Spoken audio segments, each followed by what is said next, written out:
The airport terminal buzzed with the sounds of rolling suitcases and excited travelers, but Naomi Roberts sat frozen in a leather chair near gate 14, staring at her phone screen. Her hands trembled as she read the message again, hoping the words would somehow rearrange themselves into something that made sense, something that didn't shatter her entire world into pieces too small to pick up. Don't come to the airport. Taking Bethany to the Maldives instead. She's been working hard and deserves this vacation more than you.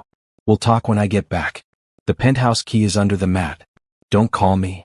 The text had arrived at 6:47 a.m., exactly 13 minutes after Naomi had loaded her suitcases into her car, applied her favorite lipstick, and driven through early morning traffic to catch their 9:30 a.m. flight. Their 10th anniversary trip. The vacation Alexander had planned himself, or so she'd thought. 2 weeks in the Maldives at a resort that cost more per night than most people earned in a month. Naomi looked down at her carefully chosen travel outfit. A bright blue linen dress that Alexander had always complimented, comfortable sandals, her grandmother's pearl earrings. She'd spent the previous evening getting her hair done, her nails painted a cheerful coral color. She'd packed his favorite cologne in her carry-on as a surprise. She'd been so stupidly, blindly happy. Around her, couples checked their boarding passes and discussed their vacation plans. A young woman squealed with delight as her boyfriend revealed an upgraded ticket. An elderly couple held hands, their matching luggage tags suggesting decades of traveling together. Naomi felt like a ghost watching a life she no longer belonged to. Her phone buzzed again. For a moment, hope flared in her chest. Maybe it was a joke. Maybe Alexander would say this was some twisted test, some horrible mistake. It was Rachel, her best friend since college. Girl, where are you? Thought you'd be on a plane by now. Send pics from the resort. Naomi's fingers hovered over the keyboard. What could she even say? How did you explain that your husband of 10 years had replaced you with his secretary for your anniversary trip? That he'd sent a text message instead of having the courage to say it to your face? She looked at her 2 suitcases, sitting beside her chair like loyal dogs waiting for a walk that would never come. Inside one was the emerald green bikini she'd bought specially for this trip, the silk pajamas, the sundresses in every color. Inside the other were Alexander's things, carefully packed because he always forgot something important. She'd included his special sunscreen, the book he'd been meaning to read, his lucky watch even though he'd said he wouldn't need it. The departure board flipped, updating flight information. Her flight still showed on time. Gate 14. Boarding in 40 minutes. She imagined Alexander and Bethany somewhere in this same airport, maybe at a different gate, maybe in a first-class lounge, laughing about something. Did Bethany know this was supposed to be Naomi's trip? Did she care? Naomi thought about Bethany Wilson. 26 years old, efficient, always perfectly dressed in crisp white blouses and dark skirts. She'd been Alexander's secretary for 18 months. Naomi had met her at the company Christmas party, had shaken her hand, had told Alexander later that night that he'd made a good hire. Bethany had looked Naomi straight in the eye and thanked her for the compliment. How long had it been going on? Months? The entire 18 months?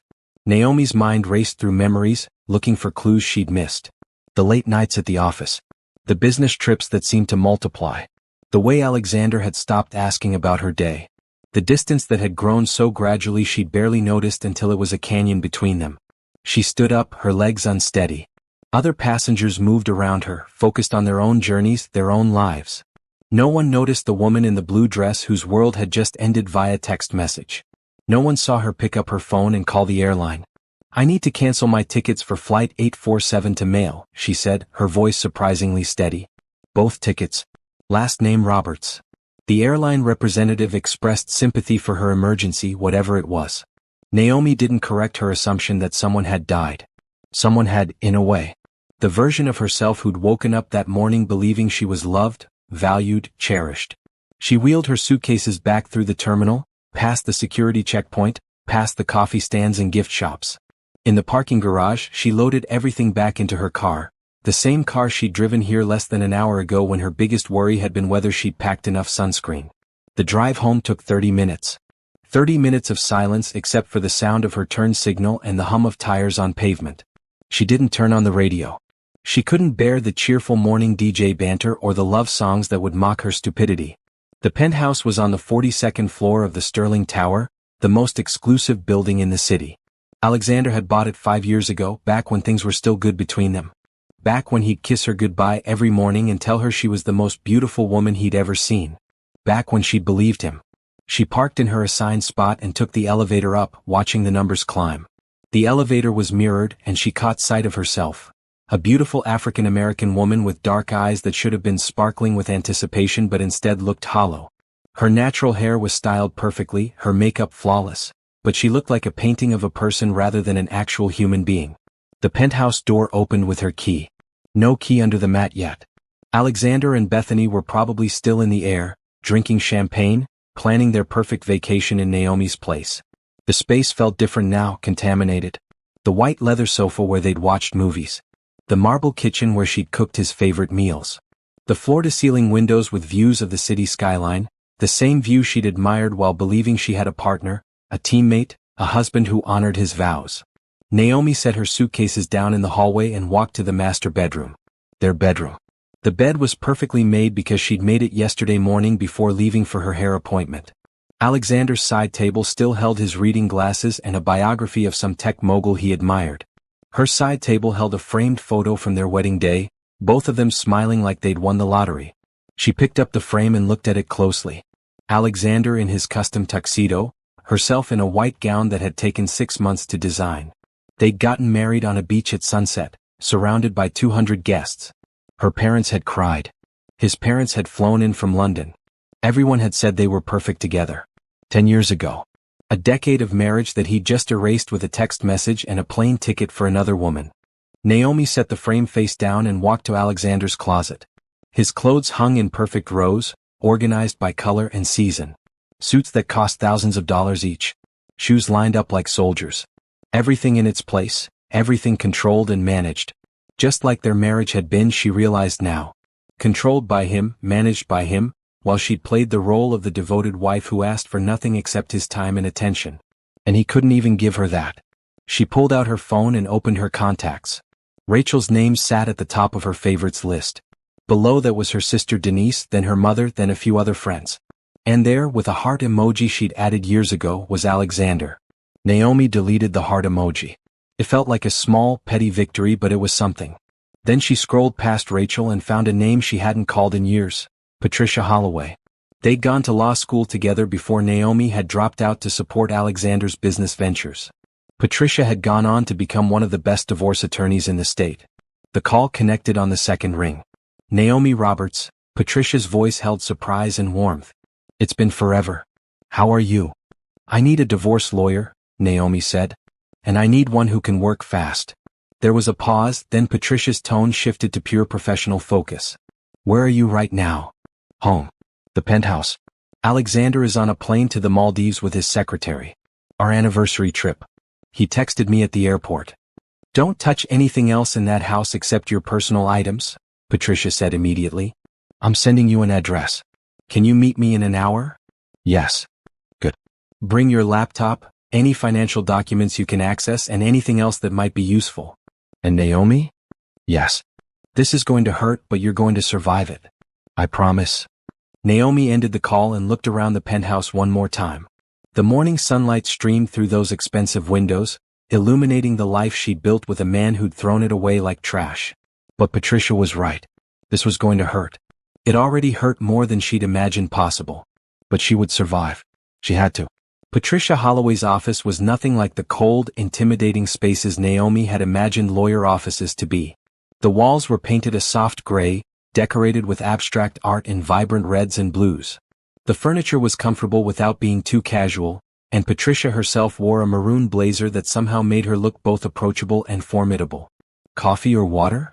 Patricia asked as Naomi settled into a chair across from her desk. Coffee. Strong. Patricia smiled, an expression that suggested she'd heard that request many times before. She pressed a button on her phone and ordered 2 coffees, then pulled out a yellow legal pad and a pen. Tell me everything, she said. Start from this morning and then work backwards. I need to understand the full picture. Naomi took a breath and began. She told Patricia about the text message, about standing in the airport like a fool, about the carefully planned anniversary trip that Alexander had stolen from her. Then she went back further, describing the last year of their marriage. The distance. The late nights. The way Alexander had started criticizing little things. Her choice of restaurants, her clothing, her friends. How he'd suggested she didn't need to work because his income was enough. How she'd given up her own career ambitions to be the perfect corporate wife, attending dinners and charity events, smiling for photos, asking for nothing. Patricia took notes, her expression neutral but focused. When Naomi finished, she looked up. How much do you know about Alexander's finances? I know he's successful. The company, Roberts Tech Solutions, it's worth millions. Maybe more. He handles all our accounts. Do you have access to any bank accounts? Just the household account. He deposits money monthly for expenses. How much? 10,000. Patricia wrote something down. And the penthouse is in both your names? I think so. We bought it together. You think so or you know so? Naomi felt her face flush. I should know. I signed papers. But Alexander handled everything. That's what we're going to find out. Patricia pulled out her laptop and opened several windows. I need you to log into any accounts you have access to. Bank accounts, credit cards, anything. We're going to see what Alexander has been doing with your marital assets. For the next hour they went through everything Naomi could access. The household account showed regular deposits and normal expenses. Groceries, utilities, gas. But there was another credit card Naomi rarely used, one tied to Alexander's business. When she logged into it, Patricia leaned forward. Look at these charges, Patricia said, pointing at the screen. January 15th, jewelry store, $3,000. February 3rd, day spa, $500. February 20th, Hotel Meridian, 2 nights, $1,500. March 7th, lingerie boutique, $800. Naomi felt sick. Our anniversary is in March. He gave me a bracelet. How much was the bracelet worth? He said it was around 2,000. Patricia scrolled through more charges. Here's a jewelry store charge for 2,000 on March 5th. But look at this one from February. 3,000. He bought someone else more expensive jewelry a month before your anniversary. The coffee arrived, but Naomi couldn't drink it. She stared at the screen, watching months of betrayal scroll past in neat columns of numbers. Dinners at expensive restaurants on nights Alexander said he was working late. Hotel charges in their own city. Purchases from stores she'd never been to. He's been spending marital funds on her, Patricia said. That's actually good news for us. How is any of this good news? Because it shows a pattern of marital misconduct and financial misappropriation. In a divorce, the court doesn't look kindly on spouses who waste marital assets on affairs. Patricia printed out several pages of charges. What else can you access? I have keys to his home office. He keeps files there. Can you get them without him knowing? He won't be back for 2 weeks. Patricia looked at her calendar. That gives us time. I need you to go back to that penthouse and document everything. Photos of expensive items, copies of any documents you can find, anything that shows assets or income. Can you do that? Naomi thought about walking back into that space, rifling through Alexander's private papers, betraying the trust of their marriage. Then she remembered the text message. The casual cruelty of it. The way he put his secretary's needs above his wife's feelings. Yes, she said. I can do that. Good. While you're doing that, I'm going to pull property records, business filings, and anything else that's public. We're going to find out exactly what Alexander Roberts is worth, and then we're going to make sure you get what you're legally entitled to. Patricia walked Naomi to the door, then put a hand on her arm. One more thing. Don't tell anyone what we're doing. Not your friends, not your family. The fewer people who know, the better. Alexander can't hide assets if he doesn't know you're looking for them. What about Rachel? My best friend. Not yet. I know it's hard, but we need to keep this quiet for now. Naomi nodded and left the office. The afternoon sun felt too bright after the dim interior. She sat in her car for a long moment, gathering her courage, then drove back to the penthouse. The space felt different now that she knew she was looking at it with new eyes. Everything had a price tag, a value, a potential role in dividing up a life. She started in Alexander's office, a room she rarely entered. He claimed he needed privacy for business calls, and she'd respected that boundary like she'd respected all his boundaries while he trampled over hers. His desk was neat, everything organized in file folders and labeled containers. She pulled out her phone and started taking photos. Bank statements showing accounts she'd never heard of. Investment documents for stocks and bonds in his name only. Insurance policies. Property deeds. There was a locked drawer in the bottom of his desk. Naomi searched for a key, finally finding one taped under the desk lamp. Inside the drawer was a leather folder. She opened it and found copies of their prenuptial agreement. Naomi's hands shook as she read through it. She'd signed this 10 years ago, trusting Alexander when he said it was just a formality, something his lawyers insisted on. Now she read the actual terms. If they divorced for any reason, she would receive a settlement of $500,000 and nothing more. No claim to his business, no share of assets acquired during the marriage, no ongoing support. $500,000. It sounded like a lot until she thought about 10 years of her life. 10 years of supporting his career, hosting his clients, giving up her own ambitions. 10 years that he valued at $50,000 per year. She photographed every page, then put everything back exactly as she'd found it.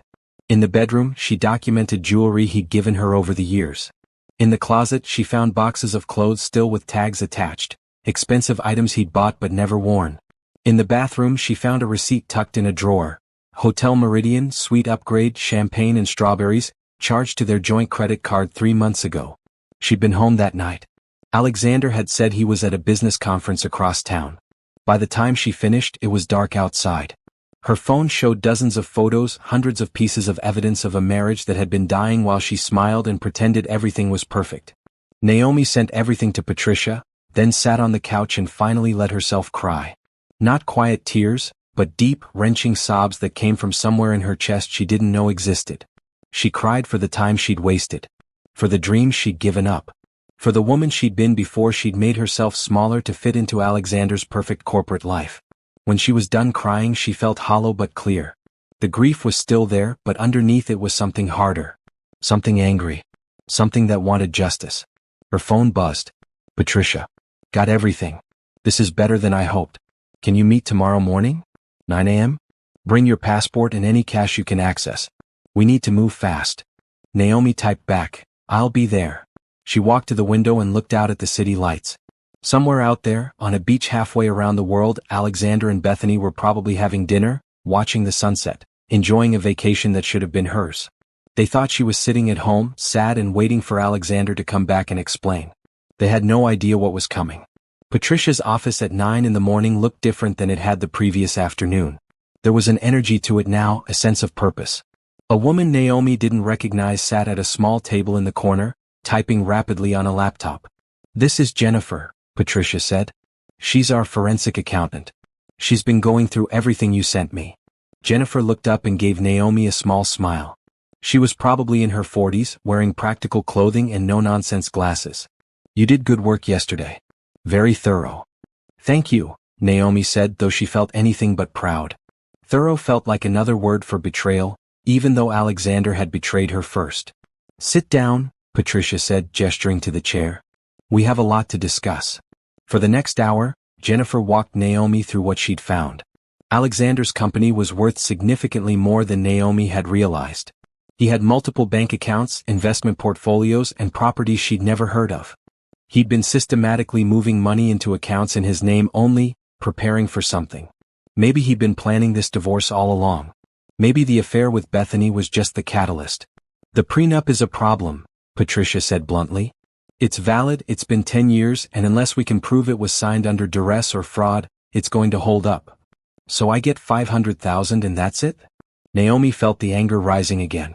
10 years of my life for $500,000? Not necessarily. The prenup doesn't account for marital misconduct. If we can prove that Alexander was having an affair and spending marital assets on his mistress, we can argue for a larger settlement. The court doesn't like it when one spouse wastes community property on extramarital relationships. Jennifer pulled up a spreadsheet on her laptop. Based on the credit card charges alone, I estimate Alexander spent at least $60,000 on Bethany Wilson over the past 18 months. Hotels, gifts, trips, dinners. All charged to accounts that you, as his wife, had partial ownership of. Can we prove it was for her? Some of it, yes. The Hotel Meridian charges match dates when you were home and Alexander claimed to be at work. I pulled records showing Bethany called in sick those same days. The jewelry store charge has a receipt showing 2 items, an expensive bracelet and a cheaper one. You received the cheaper one. We can subpoena the store records to prove the expensive one went to someone else. Patricia tapped her pen on the desk. Here's what I'm recommending. We file for divorce immediately, citing adultery and financial misconduct. We ask for an immediate freeze on all assets so Alexander can't hide anything else. And we push for a settlement significantly higher than the prenup based on his behavior. How much higher? $2 million. Maybe more if we can prove additional misconduct. Naomi's head spun. $2 million sounded like justice, but it also sounded impossible. Will a court actually give me that? Maybe. Maybe not.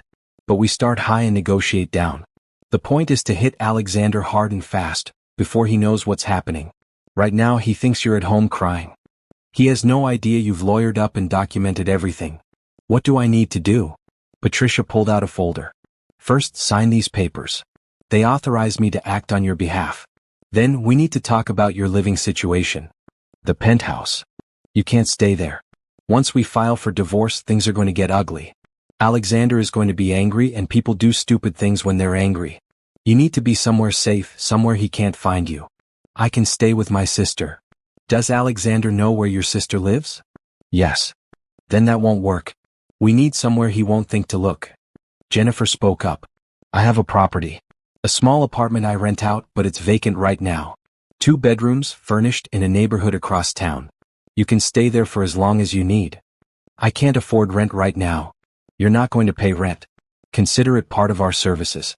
You're going to win this case, Naomi, and when you do, we'll settle accounts then. Right now, you just need a safe place to land. Naomi felt tears prick her eyes again, but this time they were different. These were tears of gratitude, of relief that someone was on her side. Thank you. Don't thank me yet, Jennifer said with a dry smile. Wait until you see how small the closet is. They spent the rest of the morning working through logistics. Naomi signed papers, provided information, and answered questions about her marriage that felt invasive but necessary. Patricia explained the process. They would file for divorce in 3 days, after Naomi had time to move out of the penthouse. They would request an emergency hearing for asset freezing. They would serve Alexander with papers the moment he returned from the Maldives. He's going to know something is wrong when he gets back and the house is empty, Naomi said. Let him wonder, Patricia replied. Uncertainty is a powerful weapon. By the time he figures out what's happening, we'll be 3 steps ahead. That afternoon, Naomi went back to the penthouse one last time. She packed her clothes, her personal items, her photos. She left behind anything Alexander had given her. Jewelry, expensive handbags, designer shoes. She wanted nothing from him except what was legally hers. She hired movers Patricia recommended, people who were discreet and fast. They loaded everything into a truck while Naomi did one final walkthrough. In the bedroom, she took down the wedding photo from her nightstand and placed it face down on Alexander's side of the bed. A small gesture, but it felt significant. In the kitchen, she poured out the bottle of expensive wine Alexander had been saving for a special occasion. She watched it swirl down the drain, red as blood, wasted just like their marriage. In the living room, she stood at the windows one last time and looked out at the city. This had been her view for 5 years. Her home. Her life. But it had all been built on lies and compromise and her own willingness to make herself smaller so Alexander could feel bigger. She was done being small. The apartment Jennifer had offered was in a neighborhood Naomi had never visited. It was older, less polished than the penthouse, but it was clean and quiet. The furniture was simple but comfortable. The windows looked out at a small park where children played and dog walkers strolled. Naomi unpacked her suitcases and arranged her things in the tiny closet. Her clothes looked lost in the small space like they were used to more room. She put her toiletries in the bathroom and her laptop on the small desk in the second bedroom. That night, she sat on the sofa and called her sister Denise. I need to tell you something, Naomi said. But you have to promise not to tell anyone, not even Mom. What's wrong? You sound strange. I'm leaving Alexander. I've moved out. I'm filing for divorce. There was a long silence. Then Denise said, Thank God. What? Naomi, we've all been waiting for you to wake up. That man has been treating you like an accessory for years. You stopped being yourself. You stopped calling. You stopped having opinions about anything. You never said anything. Would you have listened? You were so determined to make it work. To be the perfect wife. But perfect isn't the same as happy. Naomi felt something crack inside her chest. I thought I was happy. No, you thought you were supposed to be happy. There's a difference. They talked for an hour. Denise made Naomi promise to stay safe, to keep her location secret, to call if she needed anything. When they hung up, Naomi felt lighter somehow, like sharing the truth had released some pressure she hadn't known she was carrying. The next morning, Patricia called with news. The penthouse is in both your names, but Alexander put a clause in the deed that gives him first right of refusal if it's ever sold. He has to approve any sale. So I'm trapped. Not exactly. I've been thinking. What if we sell it anyway? He'd never approve it. He doesn't have to know until it's done. We list it under an LLC, market it aggressively, and find a cash buyer who can close fast. By the time Alexander gets back from his vacation, the sale will be complete. Is that legal? It's borderline. But your name is on the deed, which means you have the legal right to sell. The clause about his approval is for protections against loss, but if we sell at market value or above, he can't claim damages. The worst that happens is he sues to reverse the sale, but by then the money will be in escrow and we'll have leverage.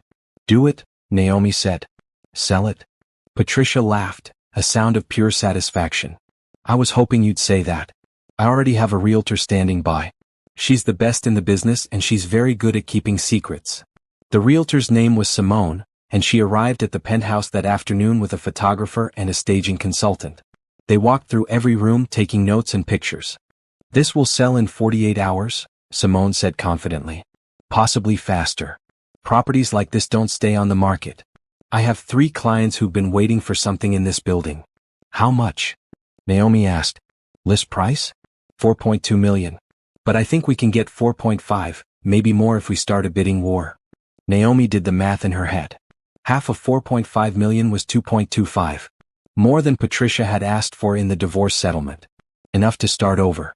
Enough to build a new life. How fast can you move? List it tonight, show it tomorrow, close within the week if the buyer pays cash. Which they will at this price point. Then do it. By evening, the penthouse was listed on exclusive real estate sites, marketed to wealthy buyers looking for luxury properties. The photos made it look like a magazine spread. Perfect lighting, perfect angles, a perfect life that had never actually existed. Naomi sat in her new apartment and watched the listing go live on her laptop. $4.5 million for a space that had been a prison disguised as a palace. Her phone rang. Rachel. Girl, I've been calling you for days. Where are you? Did you make it to the Maldives? Send pictures. Naomi took a breath. She hated lying to Rachel, but Patricia had been clear. The fewer people who knew, the safer she was. I'm around. The trip got complicated. I'll explain later. Is everything okay? You sound weird. Everything is fine. I just need some space right now. I'll call you next week. She hung up before Rachel could ask more questions. It felt wrong keeping secrets from her best friend, but it felt necessary too. This was her fight. Her revenge. Her new beginning. And she was going to see it through to the end. The penthouse sold in 36 hours. Not 48 like Simone had predicted, but 36. A cash buyer, no inspection, no contingencies. $4.6 million, $100,000 over asking price because 2 buyers had gotten into a bidding war over who wanted it more. Naomi sat in Simone's office as the contracts were signed. The buyer was a tech entrepreneur who just sold his startup and wanted a showcase property in the city. He didn't ask questions about why the sale was happening so fast. People with that much money rarely asked questions. They just paid and moved on. The funds will transfer to escrow tomorrow, Simone said, sliding the final papers across her desk. Closing is in 5 days. After fees and taxes, you'll walk away with approximately $2.1 million. $2.1 million. Naomi's share of the penthouse she'd thought of as their dream home. It should have felt like victory. Instead, it felt like arithmetic, like calculating the value of wasted years. What happens when Alexander finds out? Naomi asked. Simone smiled, a sharp expression that suggested she'd handled difficult situations before. His lawyer can throw a fit, but the sale is legal. Your name was on the deed. You had the right to sell. If he wants to sue, he can try, but by then the money will be distributed and the new owner will have possession. Unwinding a cash sale is nearly impossible. Patricia had joined them for the signing.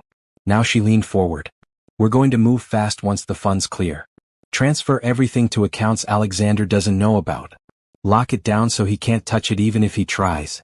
What about the divorce filing? We file the day after the money clears. By the time Alexander lands back in the country, he'll be served with divorce papers, the penthouse will be sold, and you'll be untouchable. Naomi signed the last document and pushed it back across the desk. Do it. That evening, she sat in her small apartment and tried to process what she'd done. In less than a week, she'd gone from betrayed wife to active agent in her own divorce. She'd documented evidence, hired lawyers, sold their home, and prepared to disappear. It felt surreal, like she was watching someone else's life unfold. Her phone buzzed with a message from her sister Denise. Mom is asking questions about you and Alexander. What should I tell her? Naomi thought about her mother, a traditional woman who believed marriage was sacred and divorce was failure. She'd been so proud when Naomi married Alexander, so pleased that her daughter had landed a successful man. She wouldn't understand this. Not yet. Tell her we're fine. I'll explain everything when the time is right. She's not going to like this. I know. But it's not her life. Naomi put her phone down and walked to the window.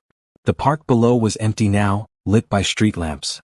A couple walked past, holding hands, laughing about something. Naomi wondered if they were happy or just pretending, if she'd ever know the difference again. The next day Patricia called with more news. The money cleared.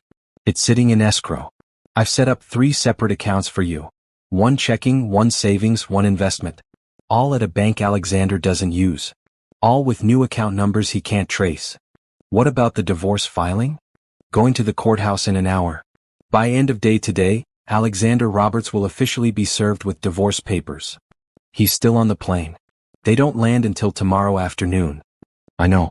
Which means he'll walk off that plane, bronzed and happy like you said, expecting to find you at home waiting. Instead, he'll find divorce papers and an empty penthouse. Poetic justice. Naomi felt a smile tug at her lips, the first real smile in days. Good. There's one more thing we need to discuss, Patricia said, her tone shifting. Your exit strategy. My what? Naomi, you can't stay in this city. Once Alexander figures out what happened, he's going to look for you. He's going to be angry. Men like Alexander don't take well to losing control. You need to leave at least until the divorce is finalized. Leave where? Anywhere. Europe, South America, Asia. Somewhere he won't think to look. Somewhere you can start fresh. The idea felt both terrifying and exhilarating. Leave everything. Start over. Become someone new. I've always wanted to see Portugal, Naomi said slowly. The coast. The little towns. Then go to Portugal. Stay for 6 months. A year. As long as it takes. You have the money now. You have the freedom. Use it. That night, Naomi researched Portugal. She looked at rental properties in coastal towns, places with names like Lagos and Cascais. She read about the food, the culture, the warm weather and friendly people. She imagined herself in a villa overlooking the ocean, drinking coffee on a terrace, watching the sunset over water. She could do this. She could actually do this. The next morning she booked a flight. 1 week from today she would leave the country. She applied for a long-term visa, using her divorce filing as proof of significant life change. She found a rental property online, a 2-bedroom villa in a small town outside Lagos, available immediately, fully furnished. She paid 6 months' rent in advance. Then she started packing. This time she only took what mattered. Clothes for warm weather. Her laptop. Her passport. Photos of her family. A few books she'd always meant to read. Everything else could stay or go or disappear. She didn't care anymore. Her phone rang. An unknown number. She almost didn't answer, then decided to take the call. Is this Naomi Roberts? A male voice, professional but cold. Who's asking? This is Gregory Marshall, attorney for Alexander Roberts. I understand you've initiated divorce proceedings. So it had happened. Alexander knew. Yes, Naomi said, keeping her voice steady. I have. Mrs. Roberts, I strongly suggest you reconsider this course of action. There are significant financial and legal implications. If you'll agree to meet with me, I'm certain we can reach an amicable solution. I don't want an amicable solution. I want a divorce. Your husband is willing to be generous in the settlement. Far more generous than the prenuptial agreement requires. Tell my husband I'll see him in court. She hung up before the lawyer could respond. Her hands were shaking, but she felt powerful. Like she'd finally said the thing she should have said months or years ago. No. That afternoon, Denise came to visit. She brought wine and takeout food and sat with Naomi in the small apartment, asking questions and offering support. I'm leaving the country, Naomi said. Next week. Portugal. For how long? As long as it takes.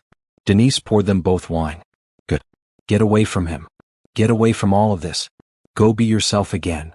I'm not sure I know who that is anymore. Then go find out. You've spent 10 years being Alexander's wife. Now you can spend some time being just Naomi. They drank wine and talked about Portugal, about family, about everything except Alexander and Bethany and the divorce. For a few hours, Naomi felt almost normal, almost like the person she used to be before she'd sacrificed herself on the altar of marriage. When Denise left, she hugged Naomi tightly. "Call me when you get there. Send pictures. Live your life." "I will. And Naomi, I'm proud of you. For leaving. For choosing yourself. That takes courage." After Denise was gone, Naomi sat alone in the quiet apartment. She thought about courage, about what it meant to start over. Tomorrow, Alexander would return from the Maldives. He would find the penthouse sold. He would receive the divorce papers. He would call and text and probably show up at places he thought she might be. But she wouldn't be at any of those places. She would be gone. Vanished. Starting a new life in a country where no one knew her as Alexander Roberts' wife. Where she could be just Naomi, whoever that turned out to be.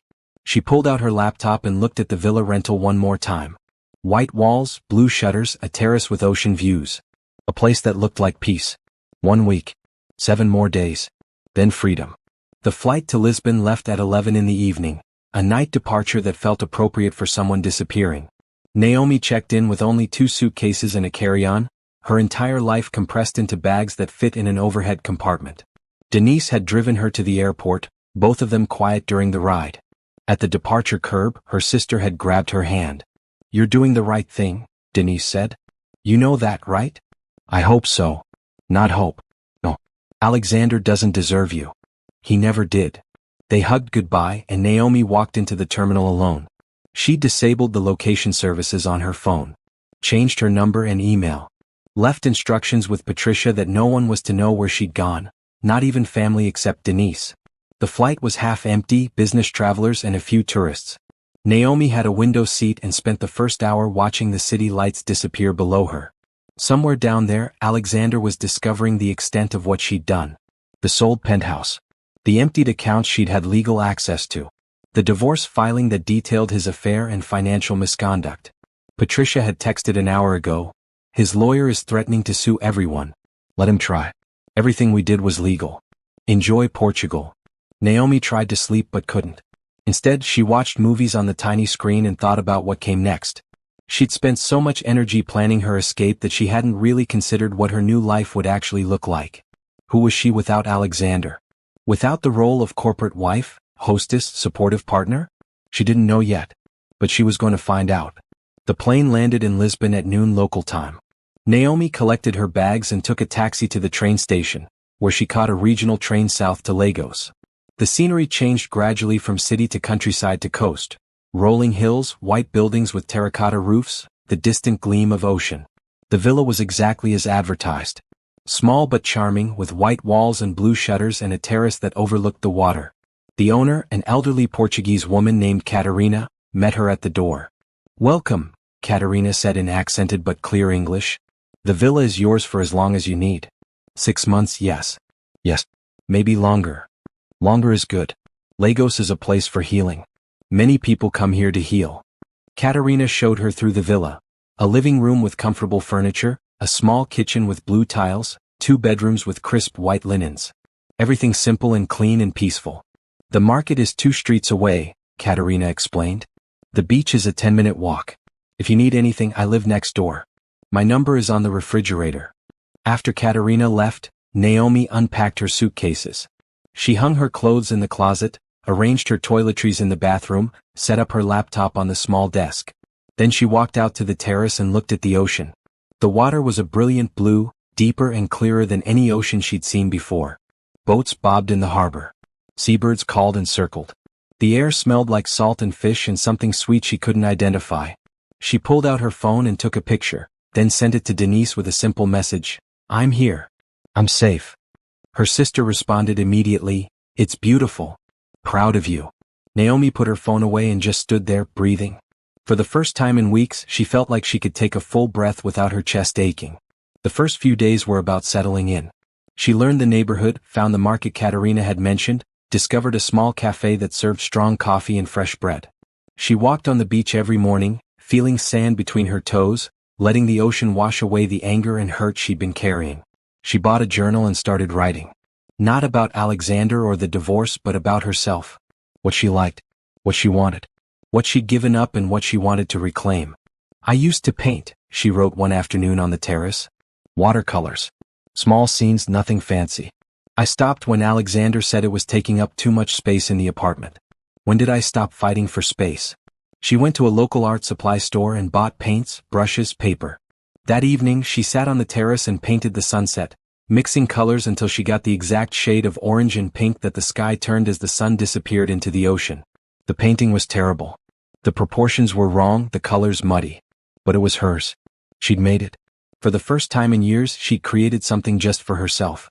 1 week turned into 2. Naomi developed a routine: morning walks on the beach, afternoons painting or reading, evenings at the cafe where she'd become friendly with the owner, a cheerful woman named Isabel who asked no questions and offered endless coffee. She met other expats, people who'd come to Portugal for various reasons. There was Robert, a retired teacher from England. Anna, a photographer from Germany. Carlos, a Brazilian writer working on a novel. They formed a loose group, meeting for dinners and walks and conversations about everything except the lives they'd left behind. Patricia called every week with updates. The divorce was proceeding. Alexander's lawyers were trying to contest the prenup violation, but the evidence was too strong. Bethany had given a deposition admitting to the affair. The credit card charges spoke for themselves. He's offering $2 million to settle quickly, Patricia said during one call. He wants this to go away. How much were you asking for? $3 million plus your share of the penthouse sale. But $2 million plus the penthouse money means you'd walk away with over $4 million total. That's life-changing money, Naomi. What do you think I should do? I think you should take it. Fighting could take years and cost a fortune in legal fees. This way you get paid and you get free. Isn't that what you wanted? Naomi thought about it. $4 million and freedom. The chance to close this chapter completely and never look back. Tell him I'll take $3 million, she said. Not a penny less. If he wants to settle quickly, that's the price. He's not going to like that. I don't care what he likes. $3 million or I'll see him in court. Patricia laughed. I love this version of you. Done. I'll make the counteroffer. 2 days later, Alexander agreed.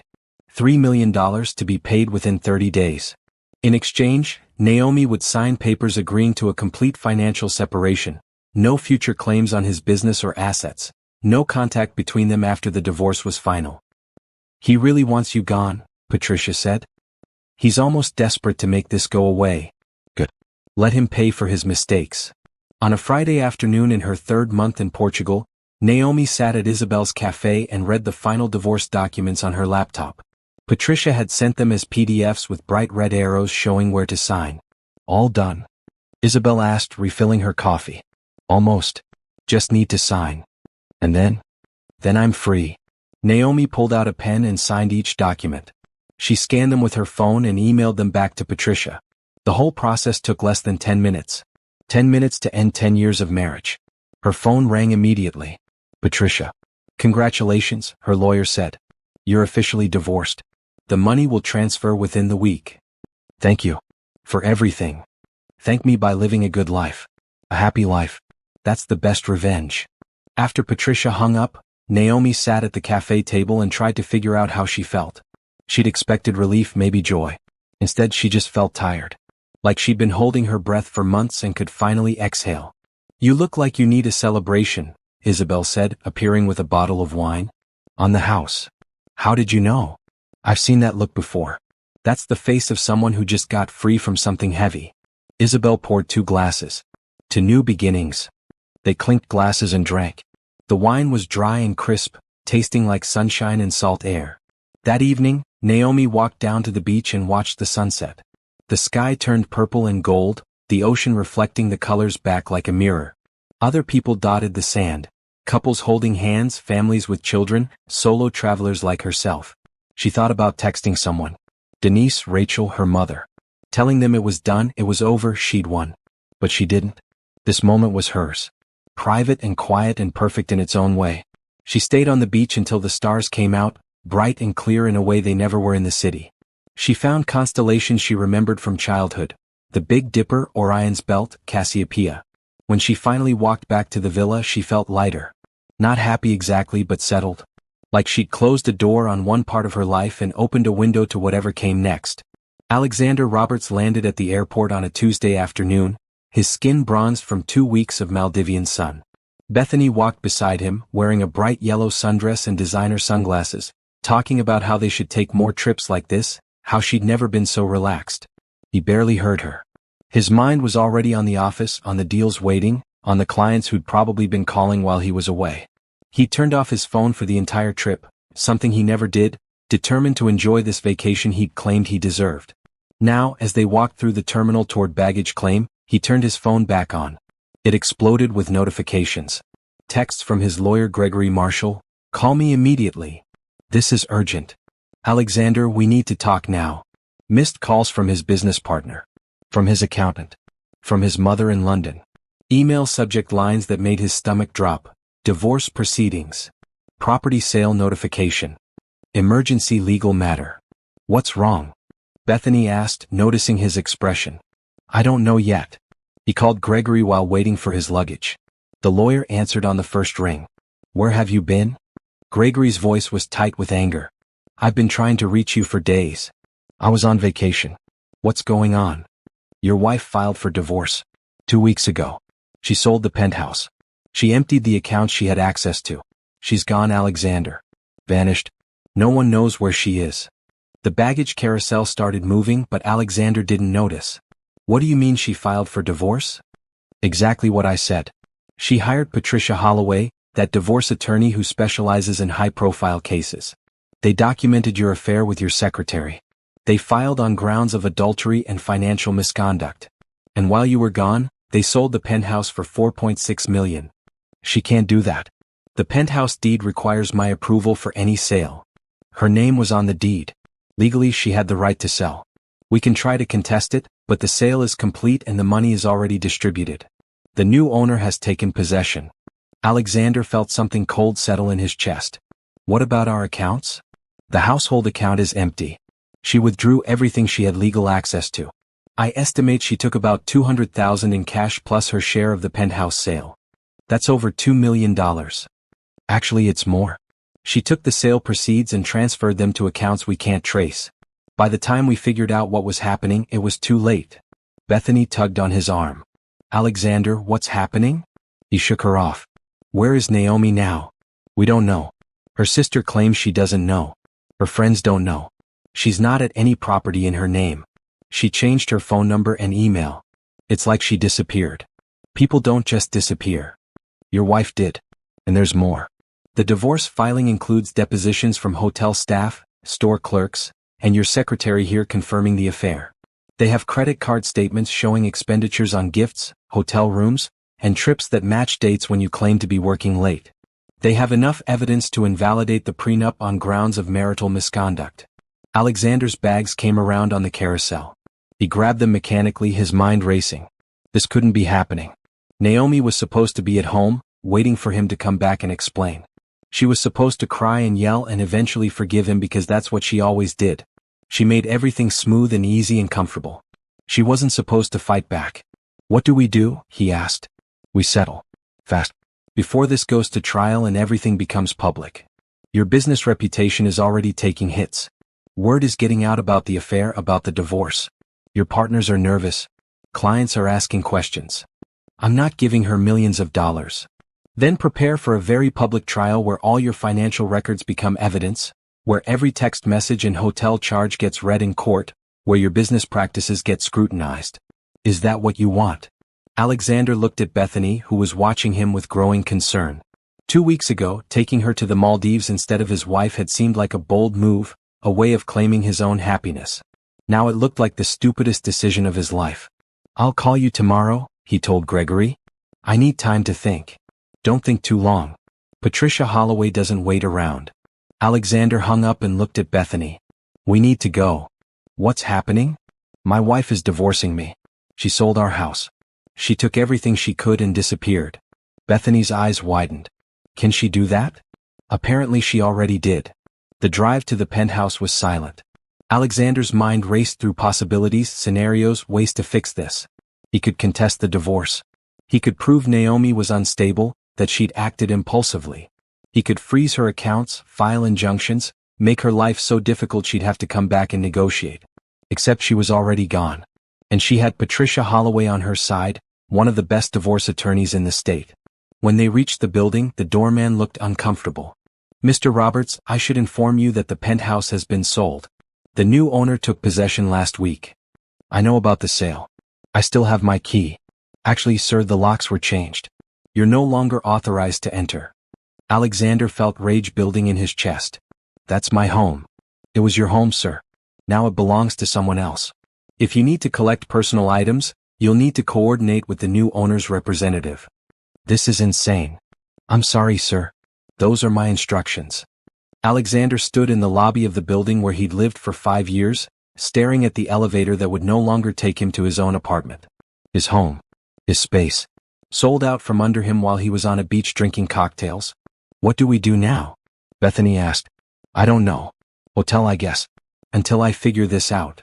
They checked into a luxury hotel downtown, a suite that cost $1,500 a night. Alexander spent the evening on the phone with Gregory, his accountant, his business partner. Everyone had questions he couldn't answer. Everyone wanted to know how he'd let this happen. You let your wife have access to accounts, his accountant said. You put her name on the deed. You gave her the tools to do this, Alexander. I trusted her. You cheated on her. Trust is a two-way street. By midnight, Alexander had a clearer picture of his situation. Naomi had taken approximately $2.3 million. Her share of the penthouse sale plus the household funds she'd legally accessed.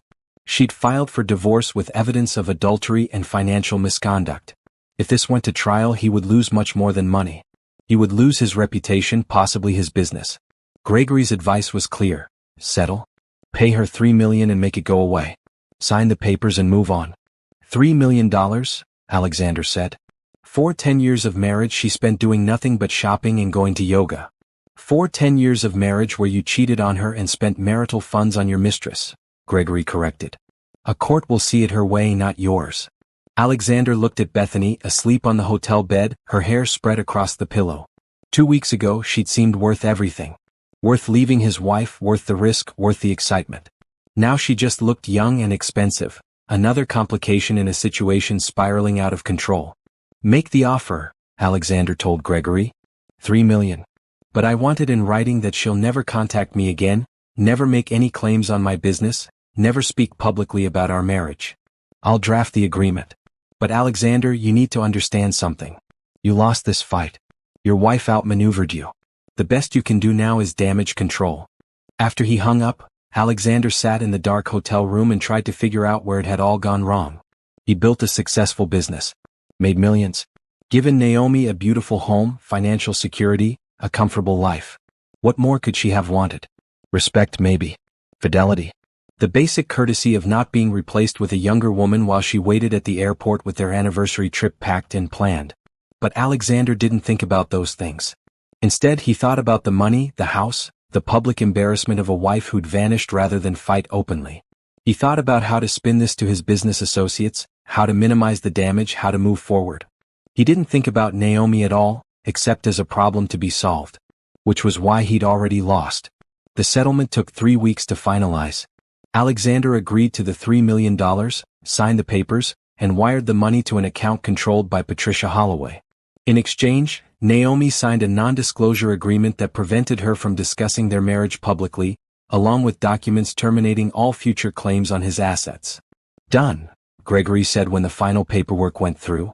She got what she wanted. Now you can move on. But moving on proved harder than Alexander expected. The first problem was Bethany. In the Maldives, she'd been charming and attentive, grateful for the expensive vacation. Back in reality, she was demanding and exhausting. She wanted dinners at expensive restaurants every night. She wanted jewelry, designer clothes, spa days. She wanted to be seen with him at events, wanted him to introduce her to his business associates as his girlfriend. We need to keep this quiet, Alexander told her one evening at dinner. The divorce isn't even final yet. The divorce is final, Bethany corrected him. I saw the papers on your desk. You're single now. Why are we hiding? Because optics matter. My business associates don't need to know I left my wife for my secretary. Former secretary. I'm not working for you anymore, remember? That was another problem. Bethany had quit her job the day after they returned from the Maldives, claiming it was inappropriate for them to have a professional relationship now that they were personally involved. Alexander had agreed, thinking he'd find another secretary easily enough. He'd been wrong. Every qualified candidate who interviewed for the position asked careful questions about the work environment, about boundaries, about whether the role was actually for secretarial work or something else. Word had gotten out, apparently. Alexander Roberts had an affair with his secretary and left his wife. Now no one wanted the job. His business began suffering too. 2 major clients canceled contracts, citing concerns about his judgment and stability. His business partner suggested he take a step back from client-facing work until things settled down. "You're a liability right now," his partner said bluntly. "People don't trust you. They're wondering what else you've been hiding, what other corners you've been cutting." "I run this company," Alexander said. "I built it from nothing. And you're destroying it with your personal drama. Get your house in order, Alexander." Literally and figuratively. At home, which was still a hotel suite because Alexander couldn't bring himself to buy another property yet, Bethany grew increasingly dissatisfied. She complained about the hotel, about not having her own space, about Alexander working all the time. "I thought things would be different once you left your wife," she said one night. "I thought we'd be happy. I'm dealing with a lot right now." "You're always dealing with something. When do I get to matter?" Was a fair question. When Alexander thought about it honestly, which he tried not to do, he realized he didn't actually love Bethany. He'd been infatuated with her, excited by the forbidden nature of their affair. But now that there was nothing forbidden about it, she was just a young woman who wanted things he didn't want to give. The breaking point came 6 weeks after the divorce was final. Bethany had insisted they attend a charity gala, one of the high-profile events that Alexander usually brought clients to.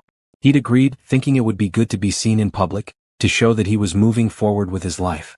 It was a disaster. People were polite but cold. Business associates who used to seek him out for drinks now made excuses to cut conversations short. Women who'd been friendly with Naomi gave Bethany obvious looks of disapproval. By the end of the evening, Alexander felt like he was standing in a spotlight while everyone whispered just out of earshot.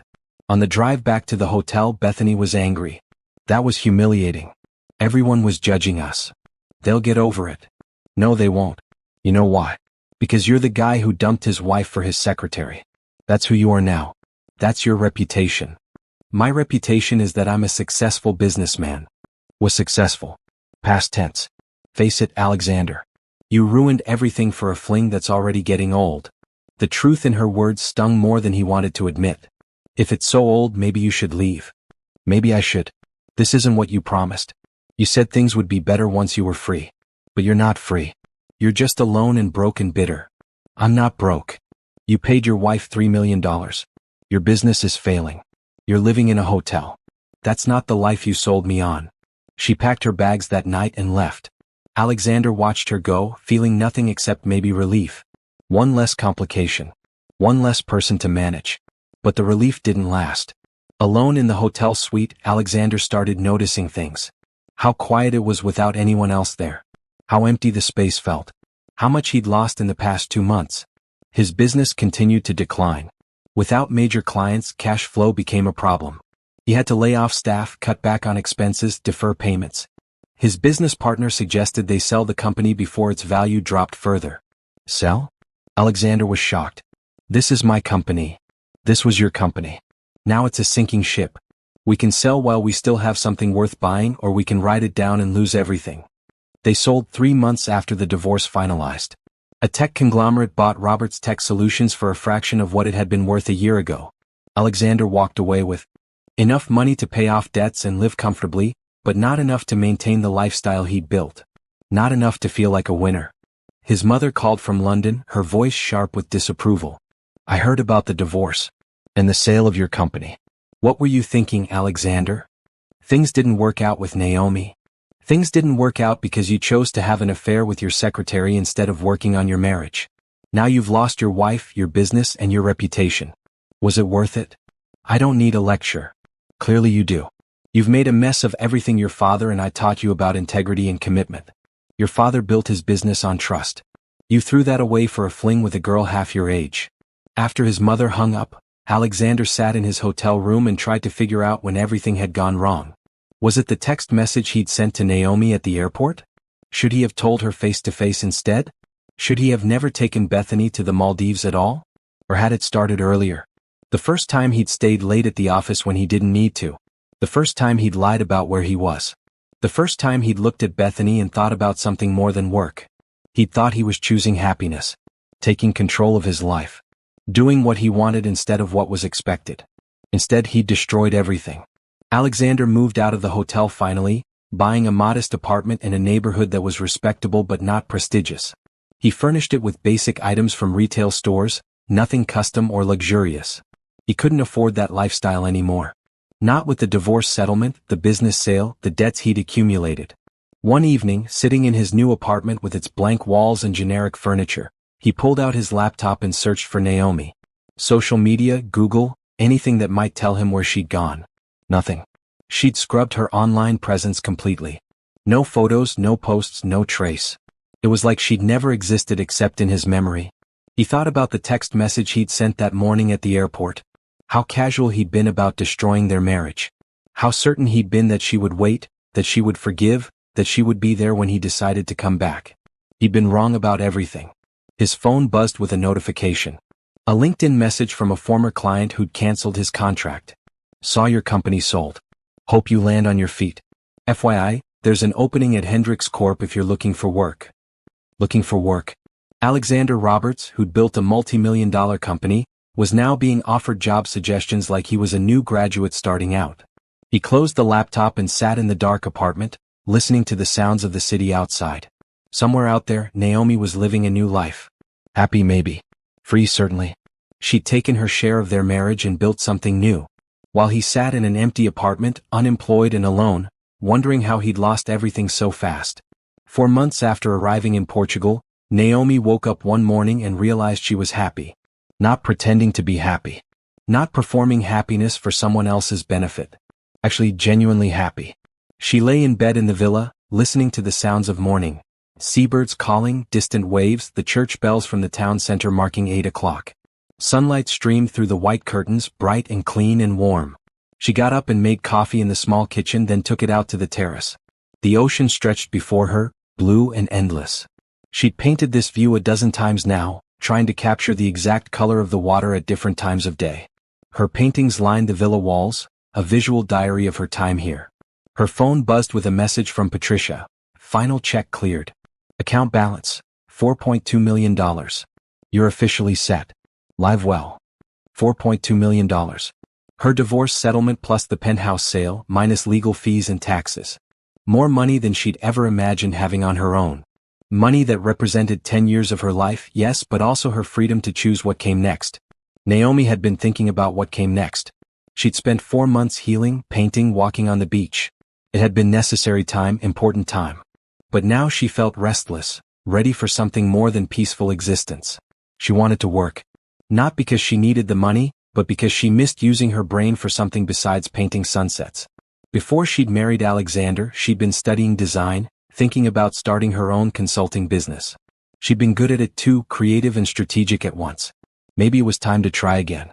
She opened her laptop and started researching. Small businesses in Lagos that might need help with branding, marketing, design. Within an hour, she had a list of 10 prospects. By afternoon, she'd sent introductory emails to all of them, offering free consultations to discuss how she might help them grow. 3 responded within the day. A small hotel that wanted to redesign its website. A restaurant looking to attract more tourists. A boutique wine shop that needed help with social media presence. Naomi met with each one over the following week. She listened to their challenges, offered ideas, and created proposals. 2 of them hired her on the spot. The third asked for time to think about it, then called the next day to say yes. Just like that, she had clients. Just like that, she was working again. The work was different from what she'd imagined doing back in the States. These were small businesses, family-owned operations where everyone wore multiple hats and no one had unlimited budgets. But they were passionate about what they did, and that passion was infectious. Naomi threw herself into the projects. She redesigned the hotel website with bright photos and easy navigation. She created social media campaigns for the restaurant, highlighting their fresh seafood and family recipes. She helped the wine shop organize tasting events and partnered them with local hotels for tourist packages. Within 2 months, all 3 businesses reported increased revenue. The hotel bookings doubled. The restaurant had a waiting list for weekend reservations. The wine shop became a stop on guided tours. Word spread. Other businesses reached out. Naomi hired a local woman named Sophia to help with translation and logistics. Then she hired another assistant, Marco, who was brilliant with graphic design. Before she knew it, she had a small consulting firm operating out of her villa's second bedroom. "You should get an office," Sophia suggested one afternoon while they reviewed a client presentation. "Something downtown, professional." "Maybe. But I like working here. The terrace views are inspiring." "The terrace views mean we take long lunch breaks to look at the ocean instead of finishing projects." Naomi laughed. "That's a feature, not a bug." She'd started making friends beyond her work circle too. There was Isabel from the cafe, who'd become close enough that they had dinner together twice a week. There was Tomas, who owned the bookstore in the old town and recommended novels in his quiet, thoughtful way. There was a group of expat women who met monthly for wine and conversation, sharing stories about the lives they'd left behind and the new ones they were building. One evening, sitting at a beachside restaurant with Isabel, Naomi realized how different her life looked now compared to 6 months ago. She wore simple clothes: jeans, a bright red t-shirt, sandals. Her hair was natural, unstraightened and unstyled except for a clip to keep it back. She'd stopped wearing makeup except for special occasions. She looked nothing like the polished corporate wife who'd attended charity galas in designer gowns. She looked like herself. "You seem lighter," Isabel said, pouring more wine. "When you first arrived you carried so much weight. Now you move differently." "I feel different. Like I've remembered who I used to be before I tried to become someone else." "And who is that?" "I'm still figuring it out. But she's someone who paints badly and works too much and loves the ocean. Someone who can be happy without performing happiness for anyone else." Isabel raised her glass. "To the real Naomi. Welcome back." They clinked glasses and drank, watching the sunset paint the sky in shades of orange and purple. Other diners laughed and talked around them, couples and families and groups of friends. Naomi didn't feel lonely anymore. She felt present. Alive. Her phone rang. "Denise. Hey sister. How's paradise?" "Paradise is good. How's everything there?" "Chaotic as always. Mom's asking about you again. She wants to know when you're coming home." "This is home now." There was a pause. "You're staying? Permanently?" "I don't know about permanently. But for now, yes. I have a business here. Friends. A life. I'm happy for you. Honestly. You sound more like yourself than you have in years." "I am myself.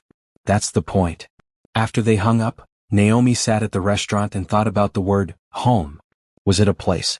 A feeling? A collection of people and experiences? She'd lived in the penthouse for 5 years, but it had never felt like home, not really. It had felt like a showroom, a space designed to impress rather than comfort. The villa felt like home. Lagos felt like home. This terrace overlooking the ocean, this cafe where everyone knew her name, this community of kind people who asked nothing of her except that she show up authentically.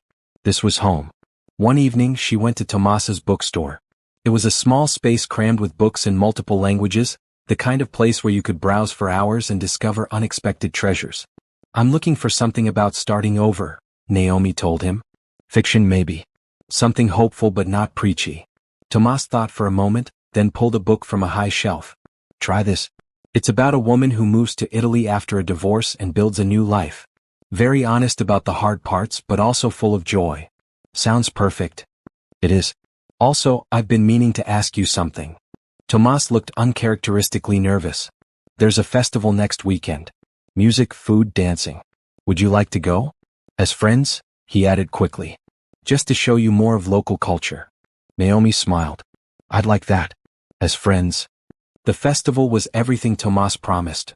Lively music, delicious food, people dancing in the streets. Naomi and Tomas walked through the crowds, trying different foods, watching performers, laughing at their attempts to dance to Portuguese folk music. It wasn't romantic. It was just easy. Comfortable. The kind of friendship where you could be quiet together or talk for hours, where there was no pressure to be anything except present. That's what Naomi wanted now. Presence. Authenticity. The freedom to build a life based on what she wanted rather than what someone else expected. She'd spent 10 years trying to be the perfect wife, the perfect hostess, the perfect accessory to Alexander's ambitions. She'd made herself smaller, quieter, less demanding. She'd given up her own dreams to support his. Never again. Now she had her own business, her own home, her own friends and routines and small daily joys. She painted when she wanted to paint. She worked when she wanted to work. She said no without guilt and yes without obligation. She was free. and it felt better than she'd ever imagined. 8 months after the divorce was finalized, Alexander sat in a modest conference room with his lawyer and a representative from Hendricks Corp., preparing to sign an employment contract. Not a partnership. Not a leadership role. A standard employment contract with a salary that was comfortable but nowhere near what he'd earned running his own company. The role is Senior Technology Consultant, the HR representative explained. You'll work with our clients on implementation projects. 40 hours a week, standard benefits package, 2 weeks vacation to start. 2 weeks vacation. Alexander had taken month-long trips when he'd run Roberts Tech Solutions. He'd set his own schedule, answered to no one. Now he would have a boss, a timesheet, and 2 weeks vacation. Sounds good, he said, because what else could he say? He needed the job. His savings were running low after the divorce settlement, the business sale, and months of unemployment. He signed the papers and shook hands with people who would now tell him what to do. On the way out, he passed a bulletin board with employee photos and achievements. Young faces, energetic and ambitious, the kind of people he used to hire. Now he was one of them, starting over in his 40s. His new apartment was a 15-minute walk from the office. It was small but functional. 1 bedroom, a living area, a kitchen with basic appliances. Nothing like the penthouse with its floor-to-ceiling windows and marble countertops. But it was his, paid for with money he'd earned himself after everything fell apart. The first few weeks at Hendricks Corp were humbling. He attended training sessions on their systems and procedures, many of which he found obvious or outdated. But he kept his opinions to himself and did what was asked. He needed this job. He couldn't afford to let pride get in the way. His coworkers were friendly but professional. They knew his history. It was impossible not to in the small tech community. But they were polite enough not to mention it directly. Instead, they asked careful questions about his previous work, his experience, his approach to client management. One afternoon, during a team lunch, a younger colleague named Brian asked about Roberts Tech Solutions. I heard your company was really innovative. What happened? Why did you sell? The market changed, Alexander said, which was true but not the truth. The truth was that he'd destroyed his own company through poor judgment and worse choices. But he wasn't about to explain that over sandwiches in the break room. That's too bad. You could probably start something new though, right? With your experience? Could he? Alexander had thought about it. Starting another company, rebuilding what he'd lost. But the idea exhausted him. He didn't have the energy anymore, or the funding, or the reputation. One failed business was enough. Maybe someday, he said. Right now I'm focused on this role. Work kept him busy during the days, but evenings and weekends were difficult. He had no relationship after Bethany left. His friends, mostly business contacts from his previous life, had quietly disappeared once his company sold. His family in London called occasionally, but the conversations were strained and brief. He was lonely in a way he'd never experienced before. Not alone, which he'd been many times. But lonely, which was different. Alone meant solitude. Lonely meant isolation despite being surrounded by people. One Saturday evening, scrolling through social media from his apartment, Alexander came across a photo that stopped him cold. It was shared by a mutual friend, someone who'd been at their wedding years ago. The photo showed a coastal town, white buildings against blue water, and in the corner, barely visible but unmistakable, was Naomi. She was laughing, sitting at an outdoor table with other people. Her hair was natural, curly and free. She wore a green sundress and no jewelry. She looked younger somehow, or maybe just happier. More alive than he'd ever seen her. The caption read, Unexpected reunion in beautiful Lagos. Some people were meant to find their place. Lagos, Portugal. That's where she'd gone. Alexander zoomed in on the photo, studying her face. She looked nothing like the woman he'd been married to. That Naomi had been polished, careful, contained. This Naomi looked wild in the best way, uncontained and unbothered. He felt something twist in his chest. Not love exactly. More like recognition of what he'd lost. Not just a wife but a person. Someone who'd given him 10 years and asked for nothing except basic respect and fidelity. Things he'd been too selfish to provide. He thought about texting her. He still had her old number saved, though she changed it. He could find her through Denise, her sister. He could apologize, explain that he'd made mistakes, that he understood now what he'd thrown away. But what would be the point?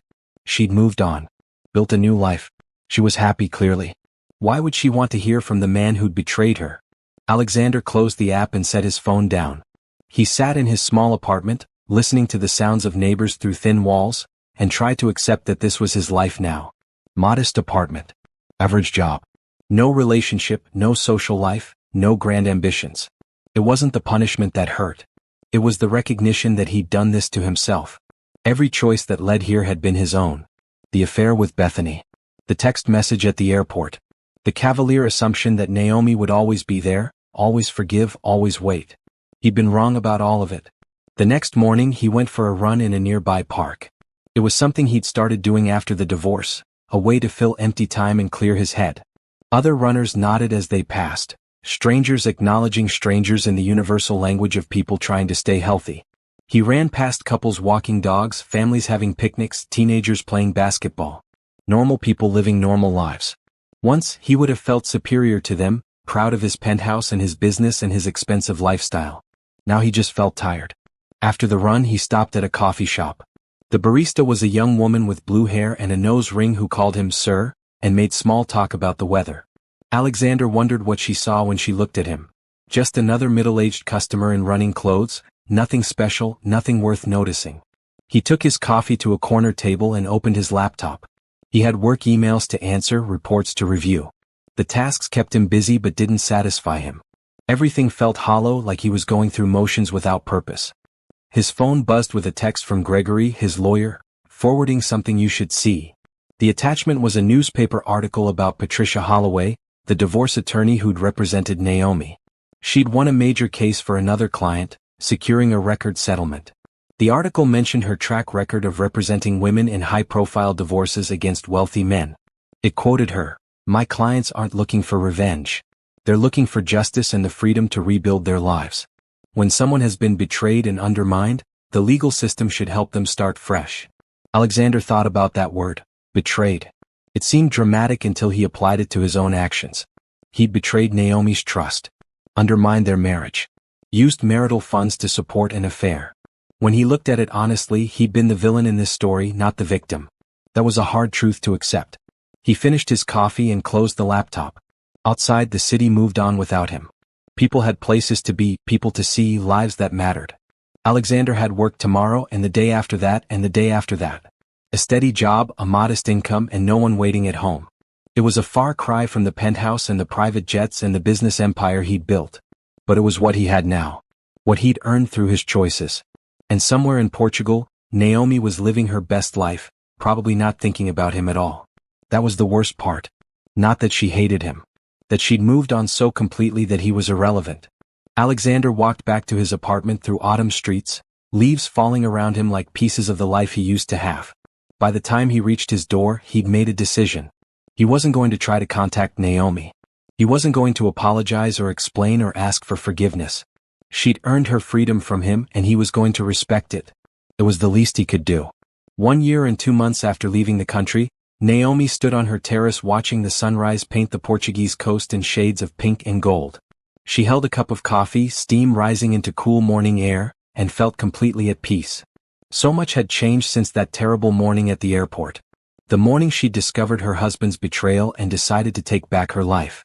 The morning that had seemed like an ending but had actually been a beginning. Her consulting business had grown beyond anything she'd imagined. She now had 5 full-time employees, an office in Lagos, and clients throughout Portugal and Spain. They specialized in helping small businesses build their brands, focusing on authenticity and community connection rather than aggressive marketing. It was work that mattered to her. Work that helped real people build real lives. Every success story felt personal, like proof that starting over was possible. Her phone buzzed with a message from Patricia. Final legal notice arrived. Divorce paperwork officially closed. You're free in every legal sense. Congratulations again. Free. Such a simple word for such a profound feeling. Naomi walked inside and looked at the villa that had become her home. The walls were covered with her paintings now, a year's worth of attempts to capture the ocean at different times and moods. Some were terrible. Some were actually good. All of them were hers. Her laptop sat open on the kitchen table, showing the website she designed for her business. Redesign Consulting, building authentic brands for real people. The tagline had come to her one morning after coffee with Isabel. Authenticity was the thing missing from her old life, the thing that made her new life worth living. She checked her calendar. Today was full. Morning meeting with a new client, lunch with Sophia and Marco to plan next quarter's projects, afternoon painting session with Anna the photographer, dinner with the expat group at their favorite restaurant. A full life. A real life. Not performed for anyone's benefit but her own. The doorbell rang. Katerina, her landlady, stood outside holding a basket of fresh bread and pastries. "I baked too much," Katerina said, which was what she always said when she brought food. "You'll help me, yes?" "Always. Come in." They sat on the terrace together, eating warm bread and talking about nothing important. Katerina's daughter was getting married. The weather would be perfect for the wedding. The new restaurant on the waterfront had excellent fish. Small talk. Normal conversation. The kind of interaction Naomi had been too busy for in her old life, too focused on appearances and status to notice the simple pleasure of sharing bread with a neighbor. Later that morning she met with her new client, a young couple opening an ecotourism business. They wanted to offer hiking tours and sustainable travel experiences but didn't know how to market themselves. "We don't want to be fake," the wife explained. "All those tourism companies promising authentic experiences that are just tourist traps. We want something real." "Real is harder to sell," Naomi said honestly. "Real means being specific about who you're for and accepting that you won't be for everyone. But real builds loyal customers who come back and tell their friends." She spent 2 hours with them, developing a strategy based on honesty and specificity. No promises of paradise, just genuine experiences with real people. By the end of the meeting, they were excited and ready to launch. Walking back to her office, Naomi passed the bookstore. Tomas was arranging a new display in the window. He waved and she went inside. "Good morning. The book you ordered arrived." He handed her a package. "Also, I'm reading something you might like. About a woman who starts a restaurant in France after leaving a bad relationship. Another food and travel book. You're noticing a pattern. I noticed that stories about women taking back their power make you happy. Why wouldn't I recommend them?" Naomi smiled. Tomas had become a good friend over the past year. They had dinner occasionally, went to festivals and concerts together, talked about books and life. He'd never pushed for anything more, seemed content with friendship. She appreciated that. After Alexander, she needed time to remember who she was without someone else's expectations shaping her. That evening, at dinner with her expat friends, the conversation turned to why everyone had come to Portugal. "Failed marriage," said Catherine, a British woman who ran a yoga studio. "He wanted me to be someone I wasn't." "Burnout," said Robert, the retired teacher. 30 years in classrooms. "I needed peace." "Family problems," said Anna. "Sometimes you need distance to see clearly." When they looked at Naomi, she thought about how to answer. She could tell the whole story, the airport, the betrayal, the revenge.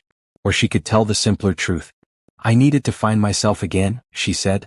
"I'd lost track of who I was underneath what everyone else needed me to be." "And did you find yourself?" Catherine asked. "I think so. Or maybe I'm building someone new. Someone who gets to decide what matters." After dinner, walking home through quiet streets, Naomi checked her phone. There was an email from someone named Alexander Roberts at a generic email address. Her finger hovered over the delete button. She hadn't heard from Alexander since the divorce finalized. Patricia had strict instructions that he wasn't to contact her directly. Curiosity won. She opened the email.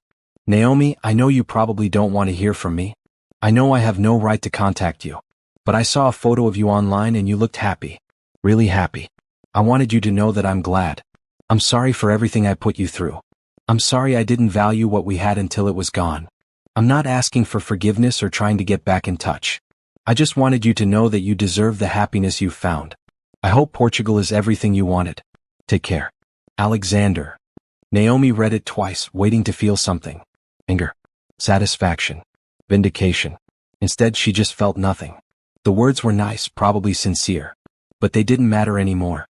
Alexander was part of a life she'd left behind, as relevant to her present as high school boyfriends or childhood addresses. She closed the email without responding. Not out of spite, but because there was nothing to say. That chapter was finished, the book closed and shelved. She deleted the email and blocked the address. Then she opened her photos and looked at the pictures from the past year. Paintings on her terrace, coffee with Isabel, hiking with the expat group, her team celebrating a big client win. A year's worth of real moments, genuine smiles, actual happiness. She posted one photo to social media, something she rarely did anymore. It was a sunset photo from her terrace, the ocean stretching to the horizon, the sky painted in impossible colors. The caption was simple, "Year 1 of my new life. Here's to many more." Within minutes, comments appeared. From Denise, "So proud of you." From Rachel, "You glow, girl," from clients and friends and people who'd watched her rebuild from scratch. She didn't post about Alexander or the divorce or the revenge she'd taken. Those things were private, stored in her memory like old photographs you didn't need to look at anymore but couldn't quite throw away. What mattered was this: she'd survived. She'd started over. She'd built something real. That night, lying in bed in her quiet villa, Naomi thought about the woman who'd stood in the airport a year ago, bags packed for a vacation that would never happen. That woman had been so lost. So convinced that being a good wife meant accepting whatever her husband decided. That woman was gone now, replaced by someone stronger. Someone who knew her worth wasn't tied to anyone else's opinion. Someone who could walk away from what hurt her and toward what made her happy. The ocean sound drifted through the open window. Seabirds called. Somewhere in the distance, church bells marked midnight. Naomi closed her eyes and smiled. Tomorrow she had a business to run, friends to see, a life to live. A life she'd chosen, one decision at a time, one brave step after another. Alexander had taken her anniversary trip. She'd taken back her life. And that, she thought as sleep pulled her under, was the best revenge of all.